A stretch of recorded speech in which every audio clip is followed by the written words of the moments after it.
Hey Mavericks, welcome to the show. This is the podcast for creative entrepreneurs. We're here to help you have fun being a business owner because you started a business to have a life you love. And there are countless ways to get sidetracked from that, from trendy tactics to some pretty bogus long-held beliefs about what success is supposed to look like. And this podcast is all about bringing you back to what matters, you. Your life, your work, and the legacy you want to create. In this show, you'll get pep talks and practical tools that help you grow and run your business in a way that feels good to you. This is the Be Brilliant in Your Business podcast.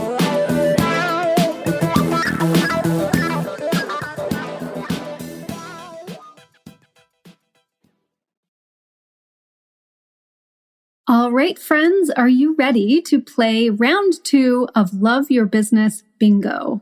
Before we get into today's activity, I want to just remind you that we are playing a fun bingo game to help you get into a loving state with your business. And each one of these activities that I'm sharing with you every episode are designed to get you thinking about your business in a fresh new way and getting yourself inspired about this business that you've created, because that is just going to generate more and more brilliant ideas and things to do that will help you even love your business more. So exponential payoffs here. That is why we're here playing the game. You also have the opportunity to win some prizes. So this week we're going to do our second challenge, and you have another opportunity to get your bingo.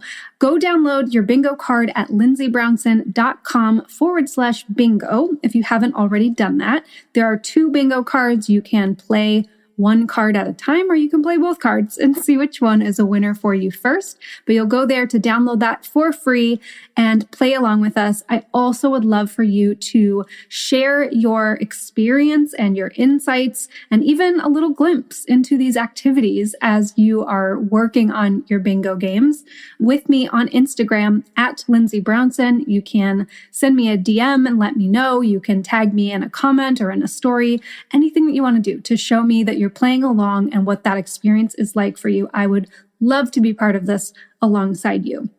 All right, so this activity, this is bingo challenge number 2, and it goes right along with our guest for today. I picked it on purpose. And the activity is to make art with your mission statement. You can make that mean whatever you want it to mean, right? For me, I love to have something visual that I can look at that inspires me and gets me excited about what I do. Now, there's 2 parts to this potentially for you. And the first one is knowing what your mission is, right? Knowing your mission statement. I am doing a little side whisper. I don't know what that signal is, but if you don't have your mission statement, that's totally normal. I know that all the branding people out there tell you have to have a mission statement.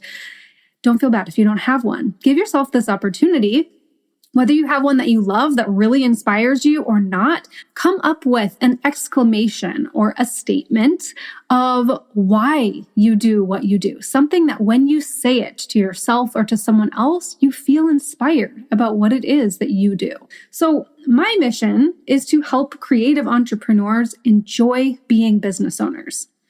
That probably isn't as correct of a mission statement as you would put in a brand brief, but for me, it's much more inspiring. So just to let you know, this does not have to be a fancy, formal, long, or super thought out statement, but it does need to be something that inspires you to do what you do.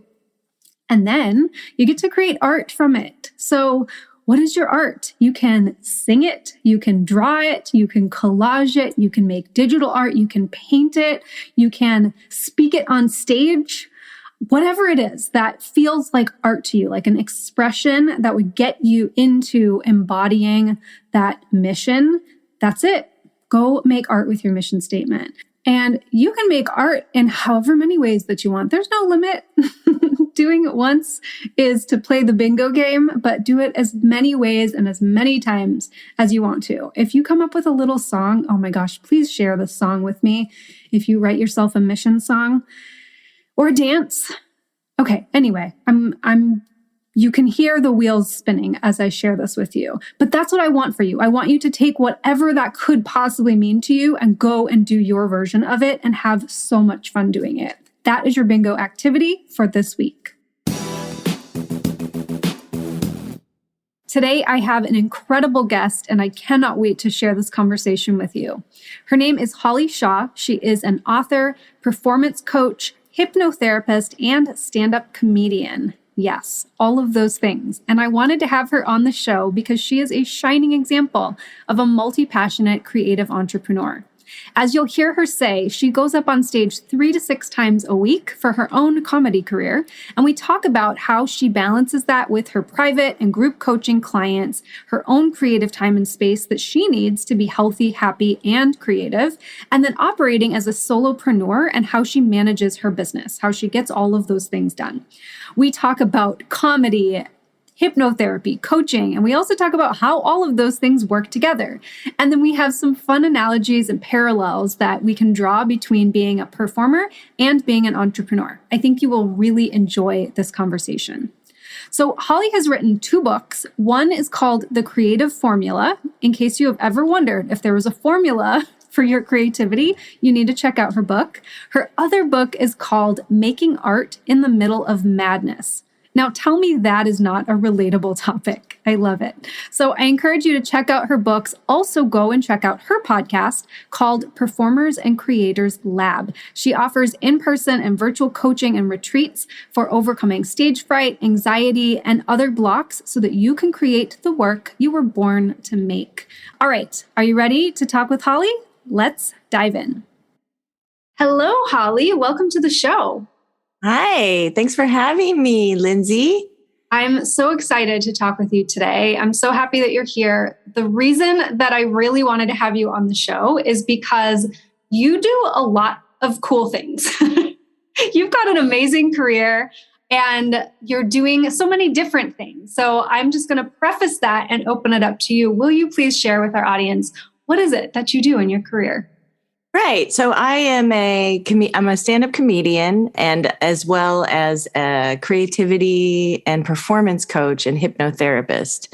So what that means is over the last 10 years, I've been working with Emmy Award-winning, Grammy-nominated artists, Hollywood actors, helping them to overcome stage fright, imposter syndrome, negative bad habits.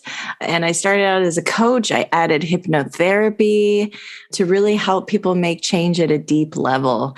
And then as well, being a stand-up comic myself, I was an actor when I was younger, a dancer for 15 years. And now at this mature age in life, I've taken up stand-up comedy in the last few years, and now I'm doing that professionally as well. And I just feel like it keeps me in the hot seat of having to navigate exactly what my clients navigate at the same time, which is that fear of putting yourself out there, the labor that it takes to become a professional artist, and just all of those things that they encounter. I too have to jump over those hurdles. So I feel like it keeps me honest.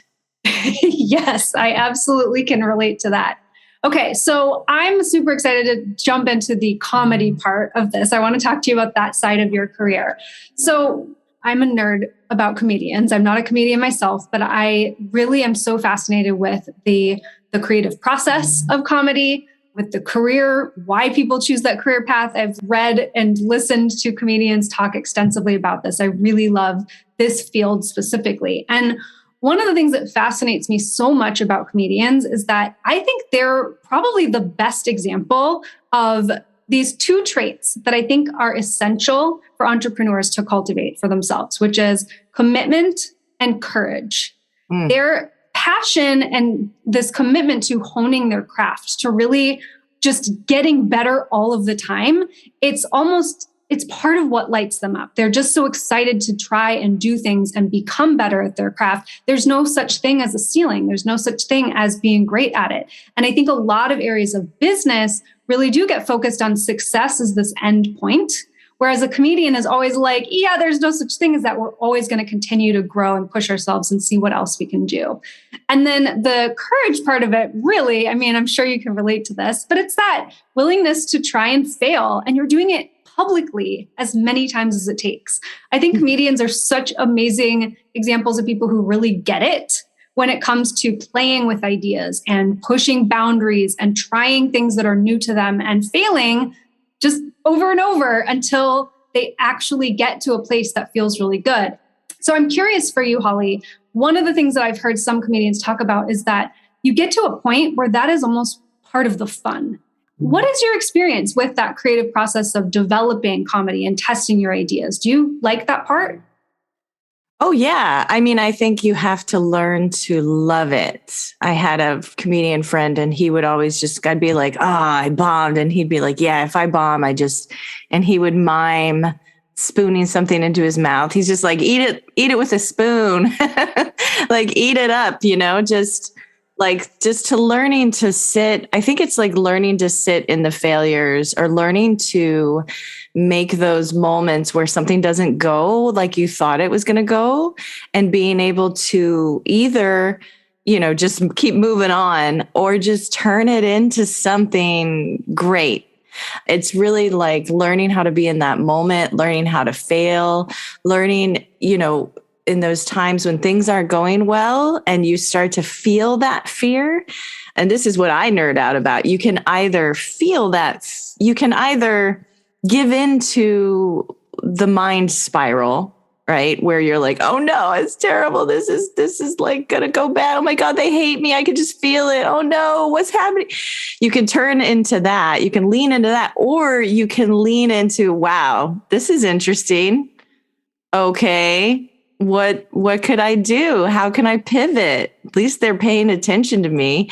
I have a really good story. Can I share a really quick story about this? Please do, yeah. When I was first starting, maybe in the first year of comedy, as a comic, what you see on Netflix, like they have worked those jokes hundreds of times before it gets ironed out and used in a special. But what you know as a comedian is like sometimes you try jokes and they're just really inappropriate, or they're edgy but maybe not in a good way. And I had this joke, and I don't do it anymore because I sat with it and I was like, I just don't like how it feels to say it.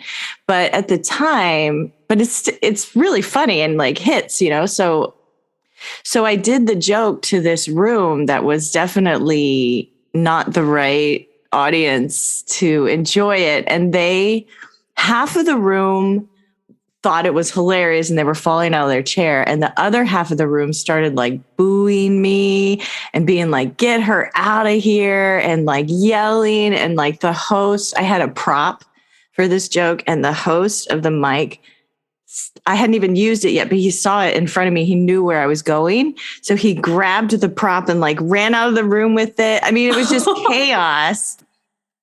And the room just like, I could just feel the hatred, but I liked it. That's what I enjoyed it. It was this moment of tension, and it was like, I could feel that I had them.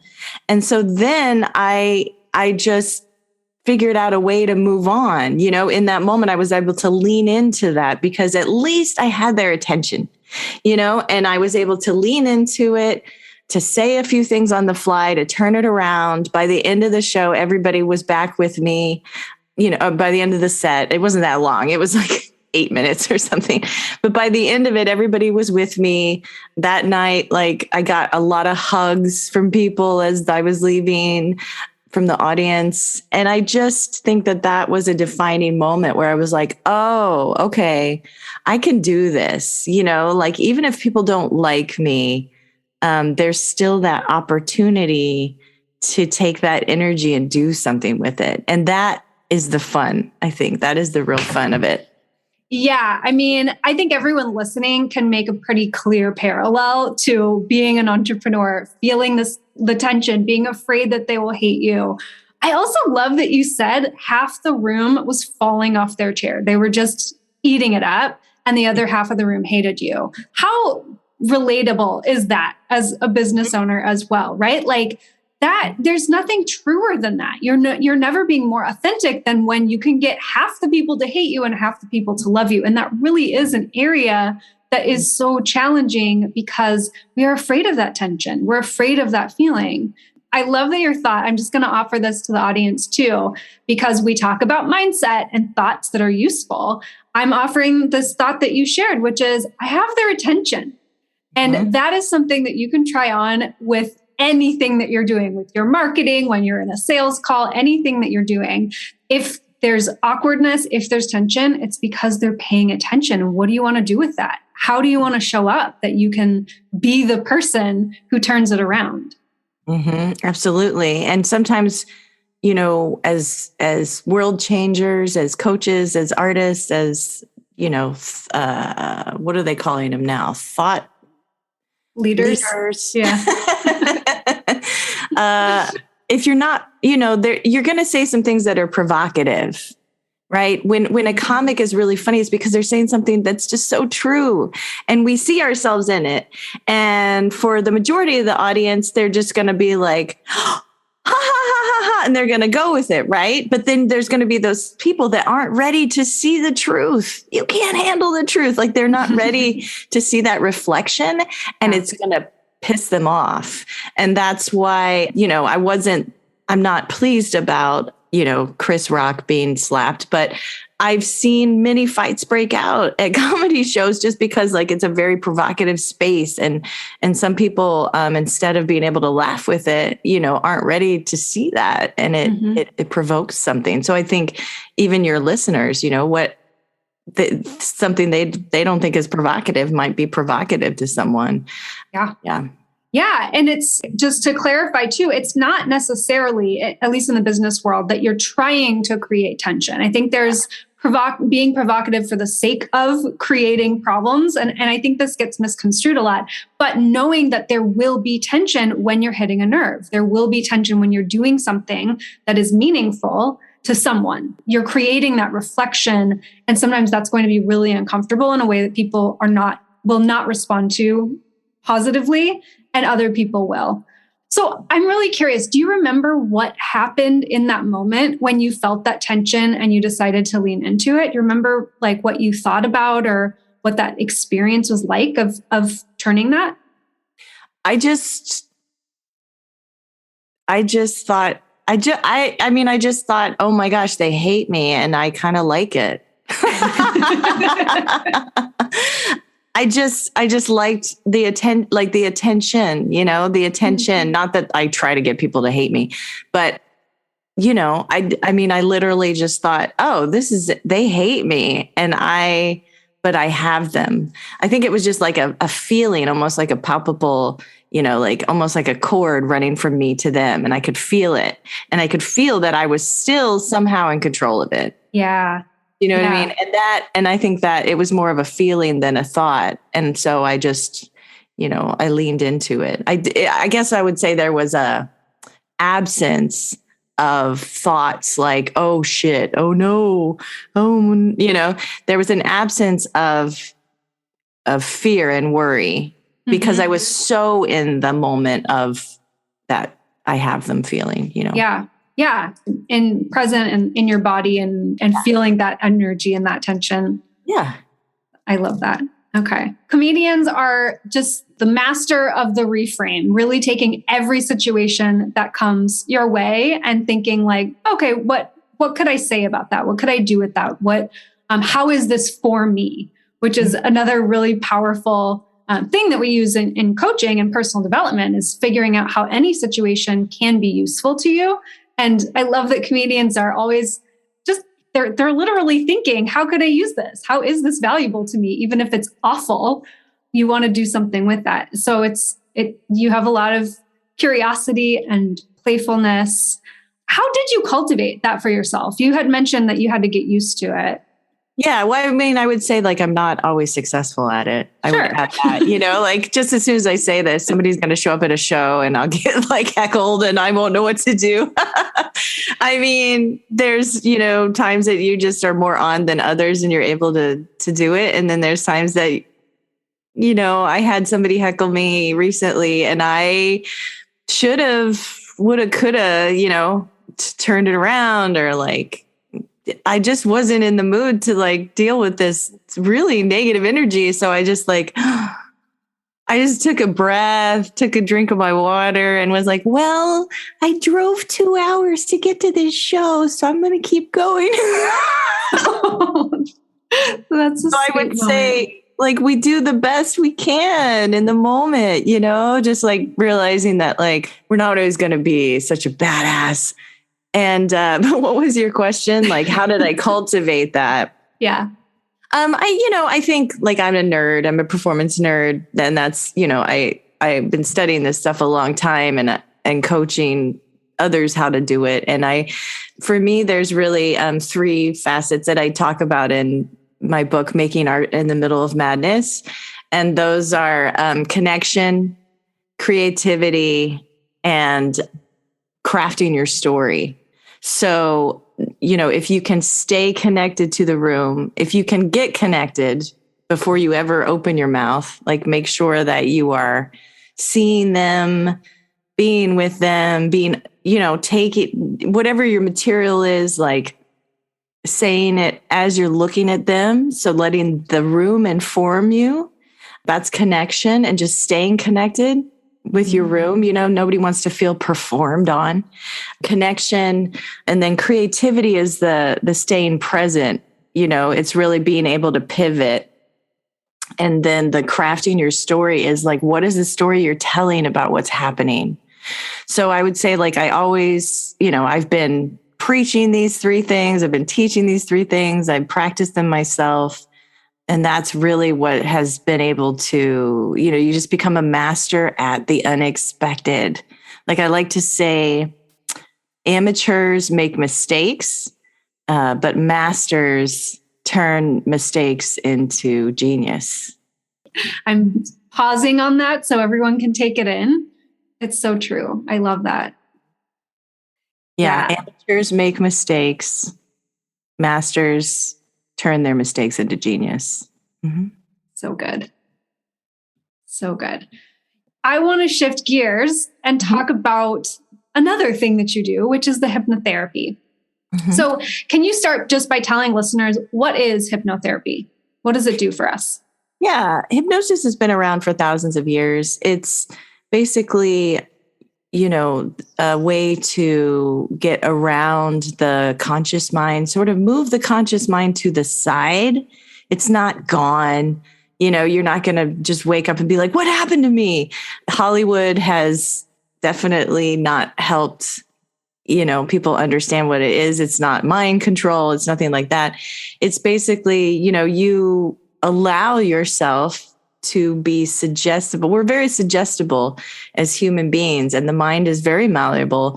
And so you allow yourself to be led into a hypnotic state, into a trance state, into a very relaxed state. And the hypnotherapist sort of helps you move your conscious mind sort of to the side, so that we can talk to the subconscious mind, where all the patterns, memories, habits, that bad habits, good habits that we have, we pick up so much through our life, trauma, all this stuff.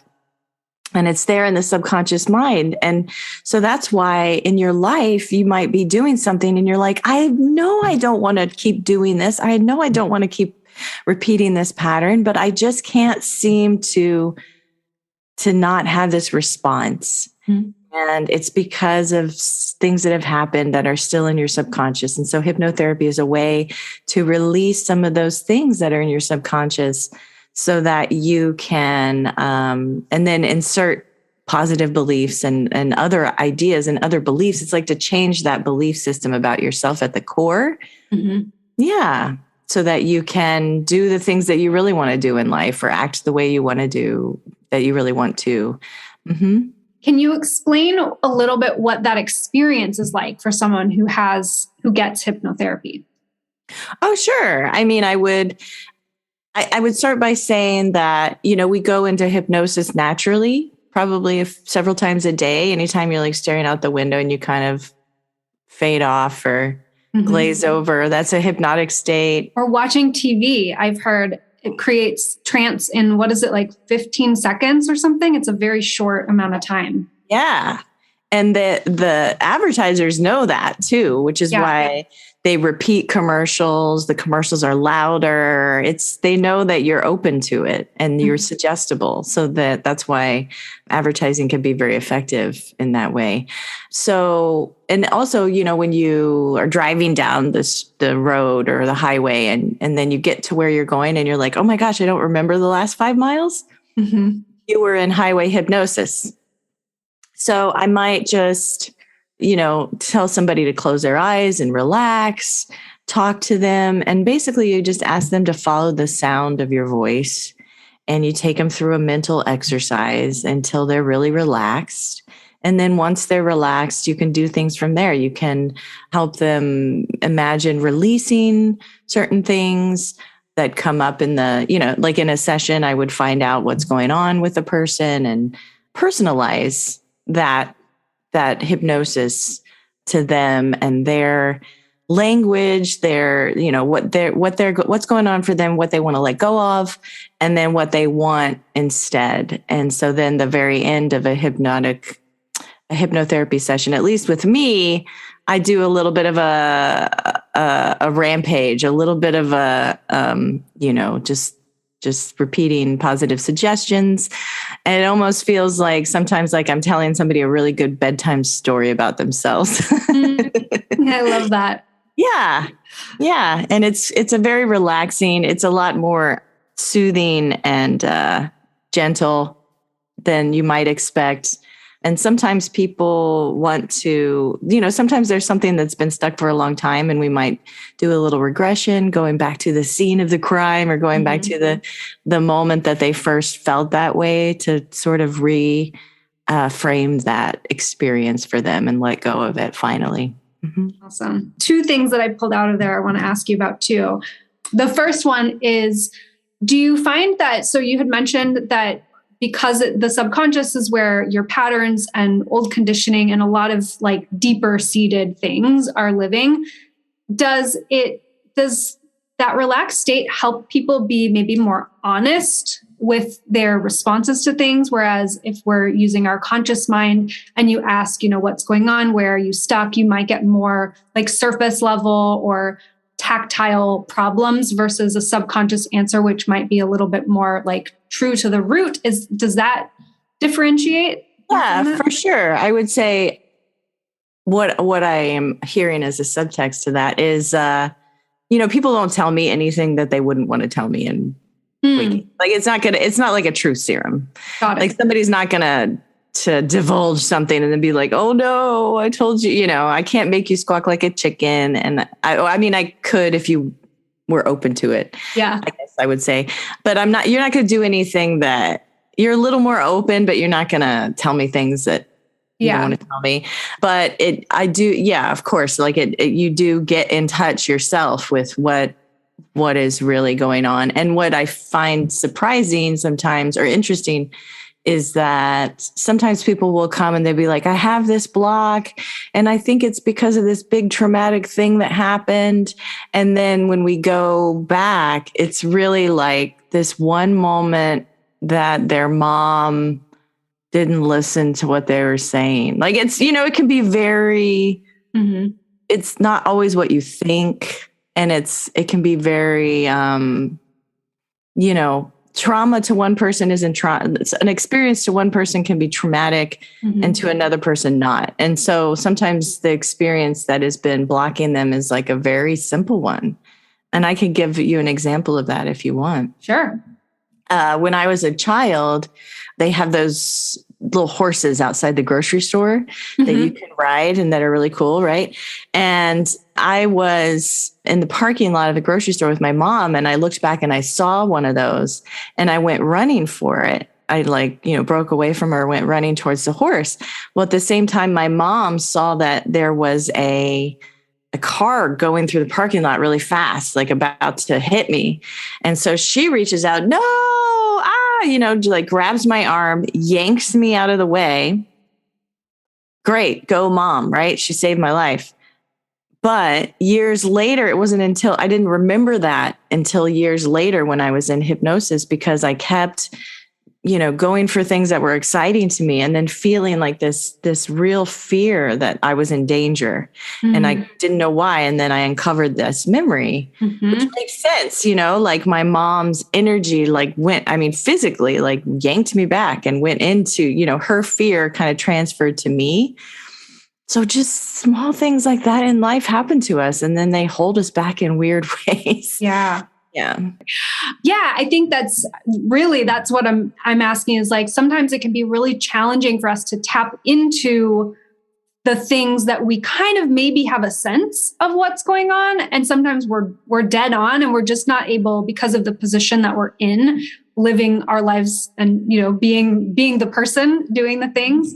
We're just not able to see it with that kind of clear lens. And sometimes just like being in that relaxed state and kind of getting out of your own way with your brain helps you kind of tap into something. But yeah, you're so right. I've had, so I did NLP certification a couple of years ago, and we did timeline therapy and we did hypnotherapy certification too. And like my experience with that was, I was shocked every time when we found what the root was. And you're right. Some of the times it was completely innocuous moments, and other times it was things I had entirely blocked out. And when I opened it up, I was like, holy crap. Like, first of all, I can't believe that happened. And second of all, yeah, it makes so much sense now that that's been a pervasive part of my life. So it's really a truly eye-opening, mind-opening experience to have. And then, so that brings me to the second thing that I wrote down, which is you mentioned your end of session, how you kind of like to feed people an amazing bedtime story about themselves.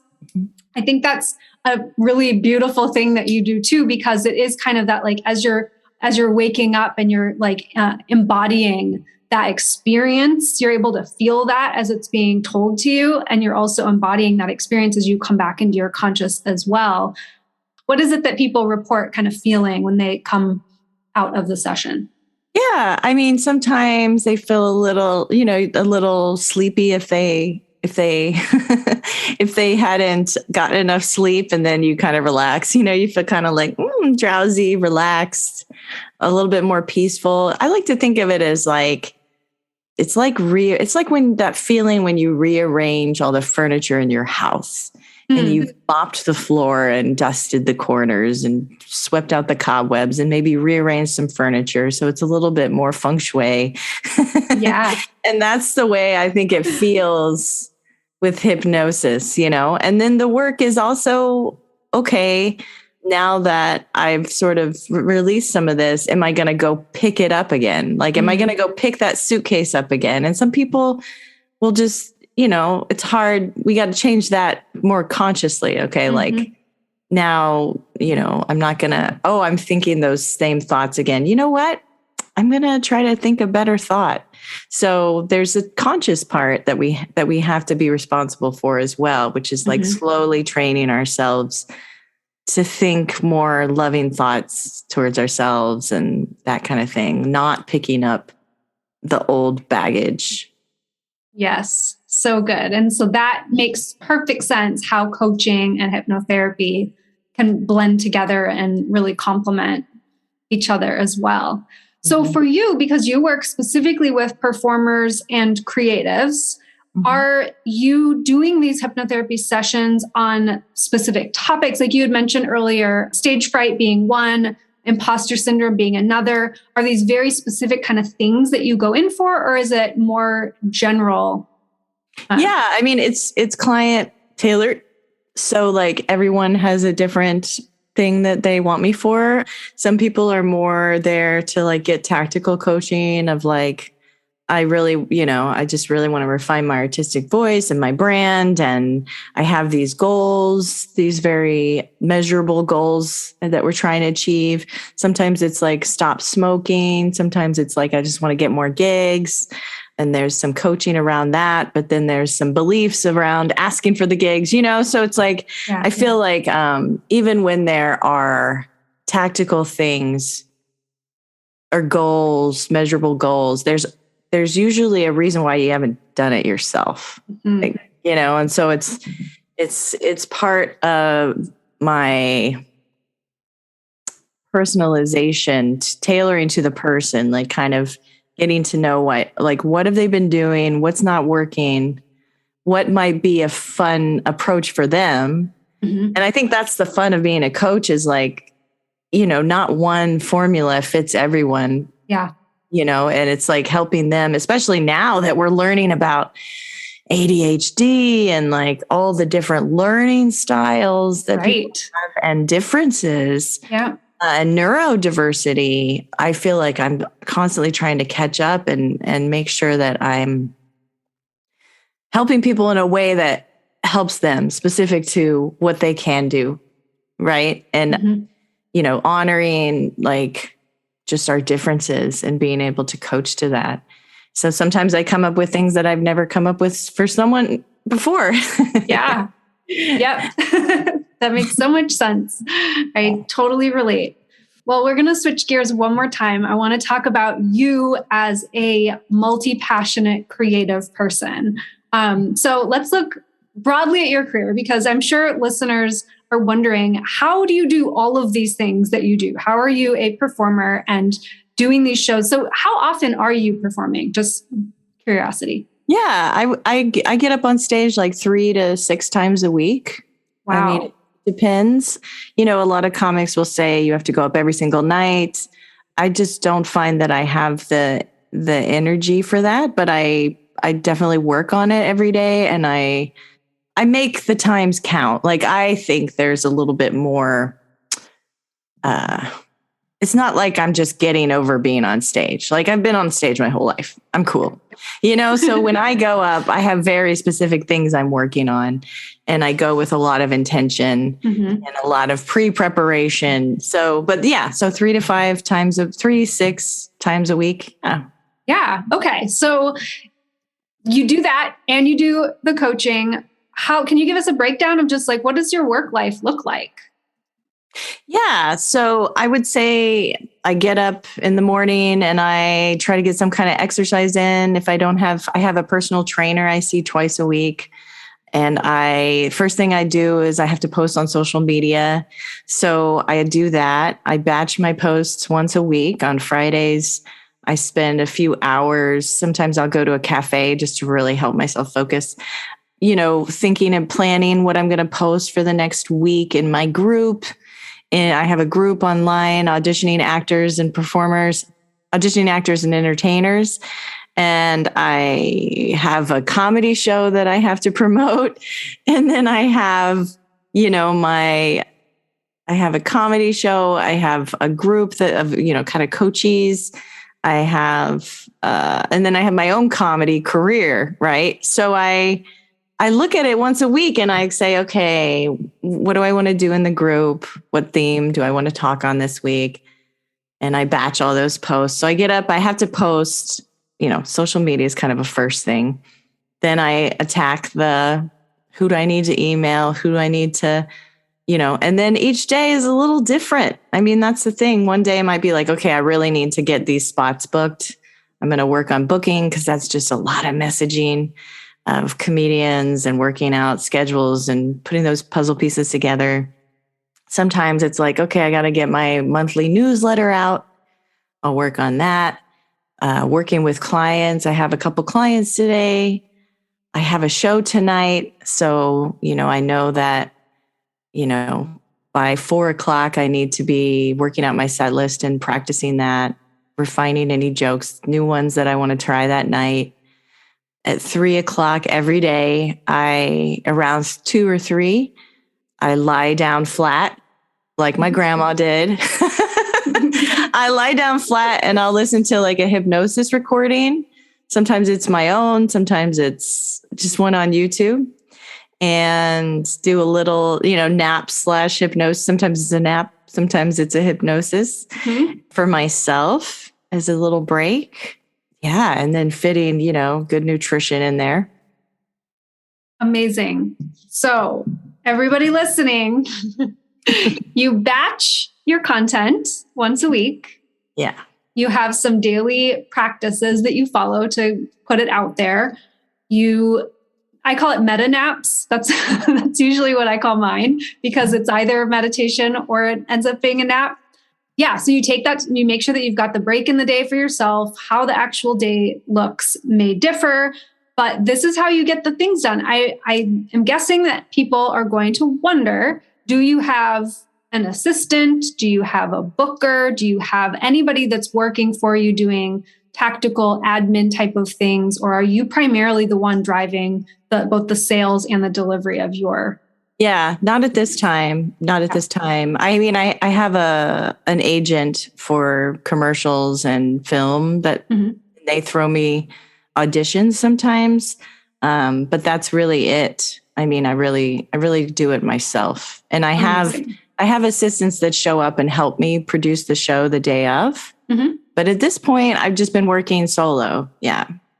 Awesome. Okay. Everybody listening, this is possible to have a multi-passionate, incredible, creative career and to manage your own things. I'm actually saying this for a few of my clients who are listening to this, who really think that you must have an assistant for some of these things. And you certainly can. So, right, that's a whole other conversation. But I am really curious about this. And thank you for sharing that, because for so many of the things that we do, it really is about having this intentionality to how we spend our time and move through our day and figuring out. So you figured out that Fridays are good days for you to be in that creative space of creating content, figuring out what to promote and what you want to say when, and really taking care of both your clients, your audience, and your potential audience. And then you've also got that built into the other days of the week to make sure you're doing follow-ups and sales and all of those things. So I just love picking the brains of people who are working their workflow and understanding how that goes for them. So what is a struggle for you when it comes to managing your time or your energy or your focus? Are you challenged by that? Yeah. I mean, I would say I'm a comedian. I'm up late, and that's hard. That's hard. I'm finding that that's why I don't necessarily I'll take a night off instead of going and perform, going to a mic or something is because, I need a night where I go to bed by 9:30 or 10. I would say that's a little difficult, is staying up late and then getting up early and still doing everything I want to do because I am a morning person. So I would say that's challenging. Yeah. And it's challenging. It is. I myself, I just on Facebook today, I just proposed I want to do a performance lab in my home. I just decided I want to just open up my house, have people come. We do some exercises in the morning. We do physical activity. We do a performance workshop where we're workshopping our stuff. We do a social media hour where we work on social media. And then there's a 2-hour study hall. And then everybody leaves at 3 p.m. And just having almost a day camp for artists. Because the structure, it is hard to have the structure. It is hard to hit all the things you are supposed to hit, right? Because you can get sucked into doing social media and then you feel oh my gosh, but I haven't written a new joke in a long time. I haven't even, how about my craft? So it's I myself sometimes struggle with that. And I have to go, okay, I feel lopsided. Let me spend some more time this week on writing new jokes or whatever area I'm falling behind. So you take some time to identify what that area is that feels out of balance or lopsided. And then you decide that that's where you want to spend some time to get back into that balance of things. Yeah. I love it. Okay. So who is an ideal client for you and where should they start? Yeah. Well, I love working with performing artists. I work with creative types of people of all kinds, but I would say my sweet spot is performers because I know what that's like. Comedians, actors, musicians, speakers, sometimes even anybody that has to put themselves in the public eye. And for me, it's not about where you are in your career. It's just like your desire. Like, is this something you want to do or are doing professionally? That would be the people that I work with. I would say like people that are hobbyists or, it's not really a big deal. There's not like enough for me to help them with. I really like helping professionals or on their way to being professionals. So I have a lot of resources that are free. I have a podcast, Performers and Creators Lab podcast. On my website, performersandcreatorslab.com, people can go and I have 2 creative assessments, like personality assessments on there. So that's a great place to just kind of get introduced to my work. And then, on my website, there's also a way to get in touch and schedule a look and see session to see if, to meet with me and to see if we're a fit. Yeah. And then when you launch this in-home performance lab, if they are local to you, you're in LA, right? I'm actually in Oakland, California. I'm in the Bay Area. All right. So Bay Area performers, be on the lookout for Performance Lab, a day camp for performers. Totally. That sounds so much fun. And that'll be posted on my website. Fantastic. Yes. Well, we will link up to the podcast, your online resources, obviously the website where people can find anything that they want about you.